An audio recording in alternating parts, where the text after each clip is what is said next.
Great to have you join us on Health Matters. A very warm welcome to the program. I am Yomi Otaigbe. Today we are exploring autism spectrum disorder. You most likely have heard the word autism, but how well do you really understand it? The World Health Organization estimates that worldwide in 2021, about 1 in 127 persons had autism. This estimate represents an average figure, and reported prevalence varies substantially across studies. The World Health Body states that the prevalence of autism in many low and middle income countries like Nigeria is unknown. In a moment, my guest on the program will guide us through what we need to know about autism. I'll be right back.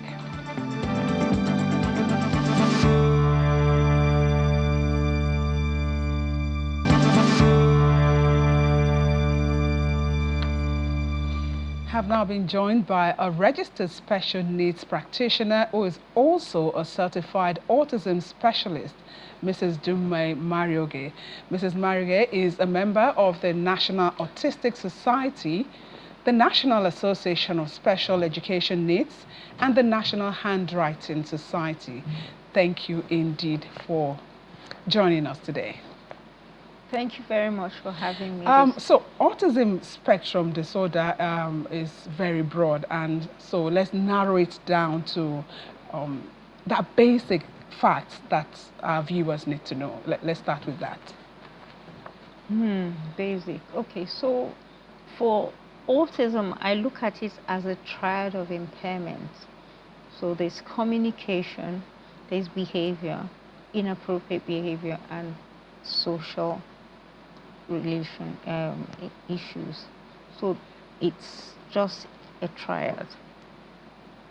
It's a triad. That is, autism has to do with autism, communication, behavior that challenges us. Do you want me to give you an example of a behavior? For example, a child could be, okay, you don't have a fan here. You could have a fan, and all the child is doing is sitting down and watching the fan, and can be there for a long time. Or they can climb this without help. Seriously. There are all kinds of behavior they display. Go ahead, tell us the about behaviors. So some of them, there's the head banging, the self-injurious behavior. They can, oh, I don't want to even say that one. They can eat their feces. I mean, there's so much they do, and there's just a lot. It's a lot of inappropriate behavior. And that stems from the brain, right? It's neurological. Yes. Yeah, it's neurological. Okay, so this in itself will be some of the signs or symptoms, and this, some of them that you mentioned maybe is something that we see as the child grows. Is this something that we can catch when that child is still very young, maybe like a toddler, 1, 2? At 1, you might not notice. 18 months, 2 years, when most children, I would say like 80% of children, it starts with not being able to speak. They're non-verbal. So the communication is key. It's a sign that something is probably wrong. So you should seek help. You should seek professional help when you notice things like that. Okay, so non-verbal, like the child at 1, you expect that, you know, they say dada, mama, something like that, but they are not saying it. They're not. So, from what I know, maybe there are no specific causes of autism, but certainly let's talk about those risk factors or some of the things that are suspected to be linked to autism spectrum disorder. So we say it's genetic, it's not been proven, and we say something in the environment, not me, of course it's CDC, something in the environment triggers it. right now we can't pinpoint the cause. We're not able to. Okay, so since we are not able to, but there are things that the doctors or the health worker could advise, for instance, a pregnant woman in terms of folic acid, taking folic acid during pregnancy, would that in any way, help prevent some of these neurological issues? I don't think so. We all take folic acid. It's a thing. I mean, all pregnant women take folic acid. I'm not sure that folic acid will prevent that. I can't say. I'm not in research. It's the child just comes out and you find out that the child has autism. And autism a lot of the times doesn't come on its own. It co-occurs with ADHD, which is attention deficit disorder, or ADD, attention deficit hyperactivity disorder. Hyperactivity disorder. It could come with dyslexia. That's not able to write, not reading stuff. Difficulty. Yes. So a dyslexic child, they're visual children. I learned a lot when I did my master's. I remember once, Madeline, I remember her name very well. She had dyslexia. And when the lecturer couldn't explain something, she would just go to the board and draw. I was, oh, wow. So how did you get into, what is it that, drew your interest into autism? Okay, so my son, at 18 months, we were in Port Harcourt then. At school, they would, of course, you would get feedback from the school saying he's doing that. He had inappropriate behavior. He would throw things, for example. Or he would throw things mostly, and be disruptive in class. At 18 months? Yeah, at 18 months. Then we changed his, then we brought him to the Shell. We were in the Shell residential. We brought him there to another nursery, the same thing. So at that time, I decided, better leave I left my job. I resigned and went to the UK. I know not everyone can do that. We have a lot of help here. We have people, more knowledge than before when my son is like 19 now. Right now we have knowledge. People are more aware and can tell you what to do, the steps to take. But that time I didn't have that support. So I had to go to the UK. I had to do an assessment. From the assessment, I got the diagnosis that he was autistic. He didn't have co-occurring difficulties, but he was autistic. And in school, he had to have a shadow. So a shadow is someone who goes around with him, ensures, they can run off. They can actually run off. So he has to hold him all the time so that he doesn't run away. So he had a shadow. At one time, he had 2 to 1 in the UK. They have strength. They're very strong.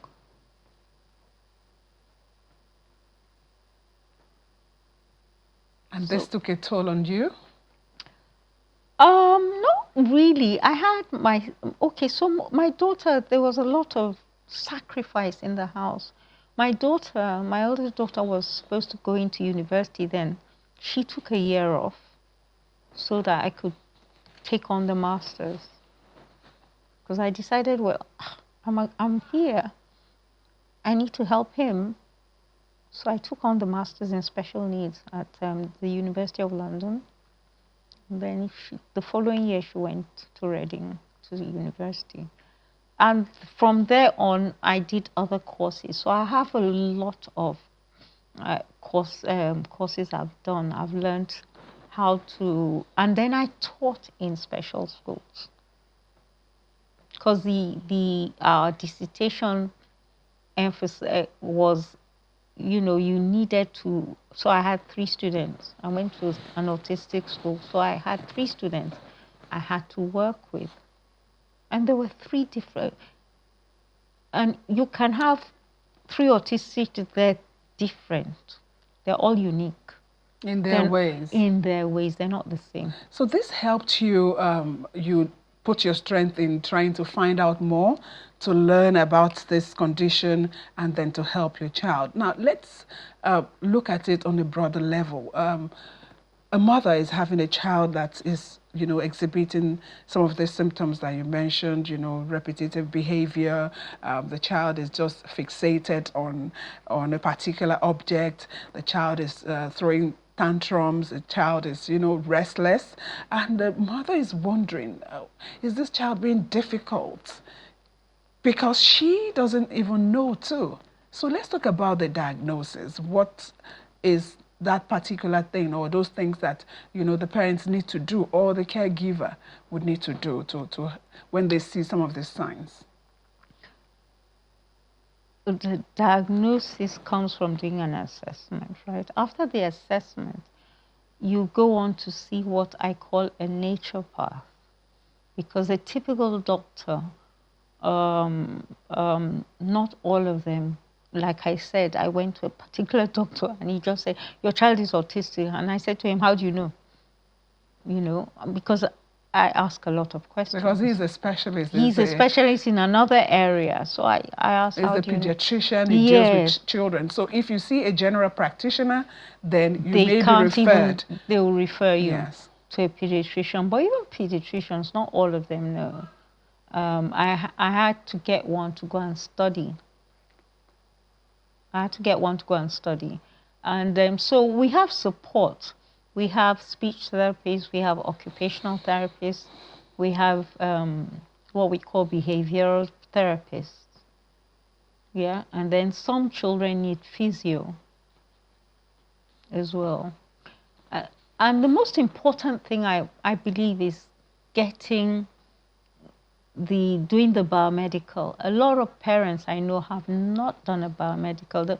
What the biomedical does, it tells you what is wrong with your child. It actually pinpoints everything. So the first thing to do, what I'll tell parents, is change the diet. So you take out sugar, you take out MSG, which is no. You take out, they can't have, of course, fish has too many bones, yeah, unless you debone it. My son couldn't eat rice for 5 years. Because he couldn't chew it? No, rice has mercury. He had heavy metals. So we had to detox diet it. would also no, be not part diet. We had to extract it.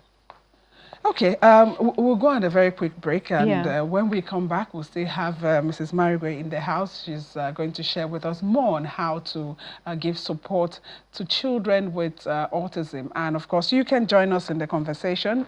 You can take down the number 0808 054 2233. We'll be back.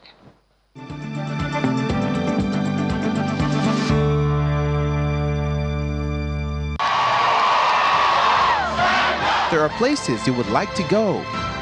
There are faces you would like to see. My palm is bruised. It's a tiny scar, but it's very painful. Too many exciting things happening all at once. From time I've always loved playing the villain. But you can't be everywhere. Guess what? Yes, we can. Your favorite lifestyle content lives here. Let us be your eyes and ears here on Entertainment News on Channels Television.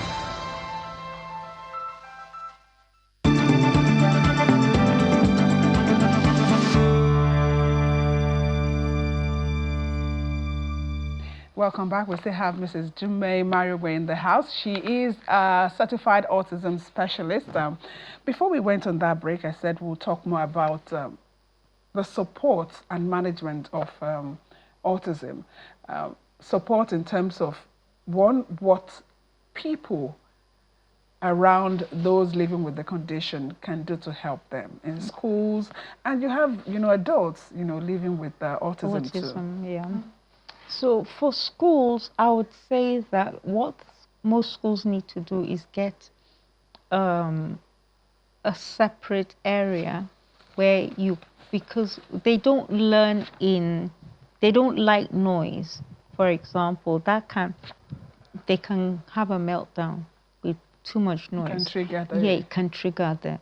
So if they're in a school that has small classes, like just 18 people, my son went to Green Spring School in Lekki. There were very few. But afterwards, he was withdrawn. They had a special needs area where they taught them one-on-one, because you have to break down whatever it is, whether it's French or BTech, whatever they're teaching, you break it down, you chunk it. That's the way they learn. So you can't just tell them to write notes. They may not even write the notes. So does it mean that they have to go to special schools? I don't advocate special schools. I would say take them to a typical school where they can be managed, and let the school know. Because what the school will do is say, go and get an assessment. I know Green Springs asked, although I had an old assessment, they wanted a fresh assessment.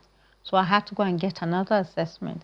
And from there, when they read the report, they're able to put things in place. So, like I said, there's the speech therapist, there's the occupational therapist. The occupational therapist is someone who teaches them social skills and self-help skills.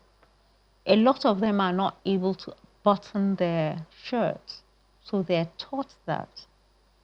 They can't lace their shoes, they're taught to lace. So that they're independent. Yes.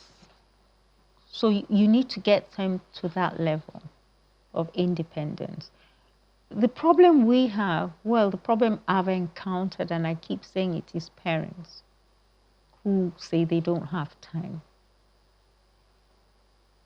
Who say they don't have time? How do you mean?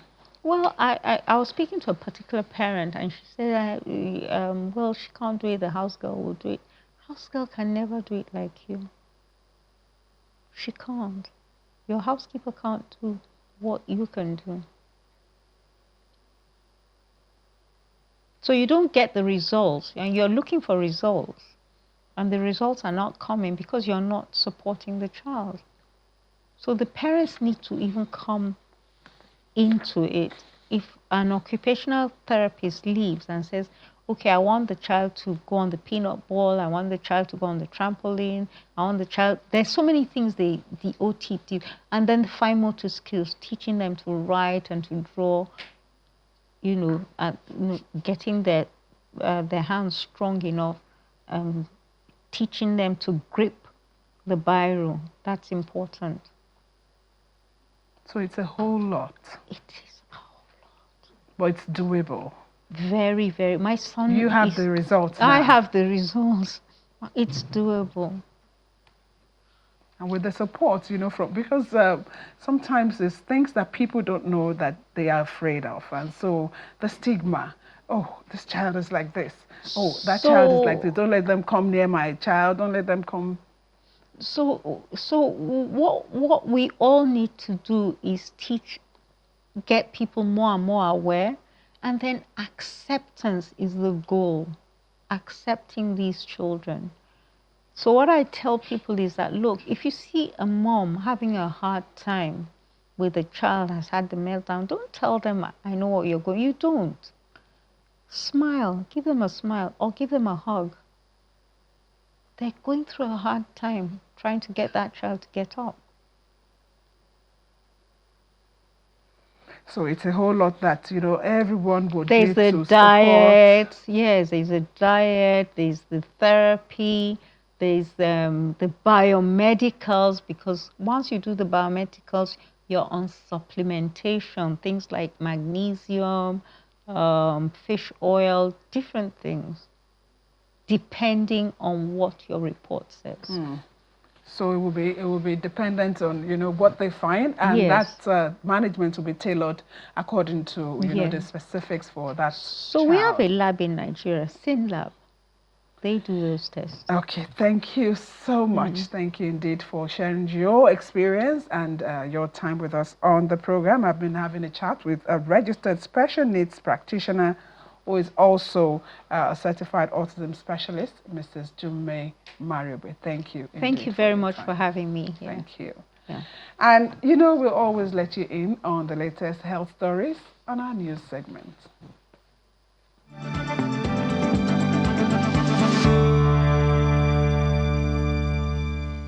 Government officials, healthcare givers, traditional and religious leaders converge on the palace of the district head of Nayenawa community in Damaturu, the Yobe State capital, for the flag-off of the March 2026 Sub-National Immunization Plus Days. The state government is targeting 1,600,000 children during the exercise across the 17 local government areas of the state. The Director of Immunization and Disease Control at the Yobe State Primary Healthcare Management Board, Dr. Bamai Ali, explains that although the state has recorded zero outbreak of the disease so far in 2026, the government is intensifying the oral polio vaccination campaign to ensure that all children under 5 years are covered in order to boost their immunity, especially in high-risk areas. The March 2026 SNIPD's campaign demonstrates Yobe State commitment to eradicating polio with an impressive target to vaccinate over 1,600,000 children with the novel oral polio vaccine type 2 across our 17 local government area of Yobe State.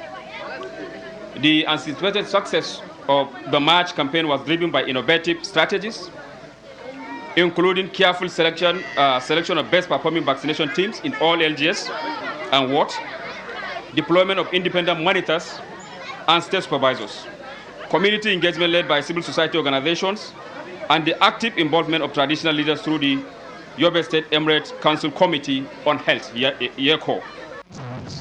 The Enugu State government has reaffirmed its commitment to tackling poor nutrition among children in both urban and rural communities. The announcement was made at the official handover ceremony of the Children's Nutrition Fund commodities acquired in partnership with UNICEF. According to the State Deputy Governor Ifeanyi Osai, the government is optimistic that its investments in child nutrition will significantly reduce malnutrition across the state. It is my hope that our holistic plan to deal with child out of school problem in Enugu State and our plan to ensure that every child in Enugu school has at least one nutritious meal will in no distant time curb the problem of malnutrition. I note the fact that you are talking about of the 1,000 days in a child's life, which at that time some of these kids may not be in school. But what the school feeding program does is that it frees the income of homes and families. What it does is that it removes that burden from families. So it frees the economy, increases their fiscal headspace to enable them invest in those kids that are not yet enrolled in school. But this is a strategy we want to develop with you and work with you in the long way. The Association of Medical Laboratory Scientists of Nigeria has rejected the proposed amendment to the act that established the Medical Laboratory Science Council of Nigeria, describing it as dangerous, regressive, and a threat to patient safety. The president of the association, Mr. Kasmir Ifeanyi, made this known at a press conference in Abuja, where he said that if allowed to pass, the bill will transfer core laboratory functions, including genetic testing and molecular diagnostics, into the medical and dental framework. The executive bill, HB 2701, and the related Senate version of the bill, particularly its amendments of Section 3 and Section 29 of the Medical Laboratory Science Council Act Cap M25 Laws of the Federation 2004. This amendment does not represent reform. but a deformation of the Nigerian health system. Equally concerning is the inclusion of Medical and Dental Council of Nigeria within the MLSCN governing board structure. This move violates professional autonomy. We therefore call for the immediate withdrawal, outright rejection, and expungement of these provisions forthwith in order to preserve the integrity of the Nigerian healthcare system.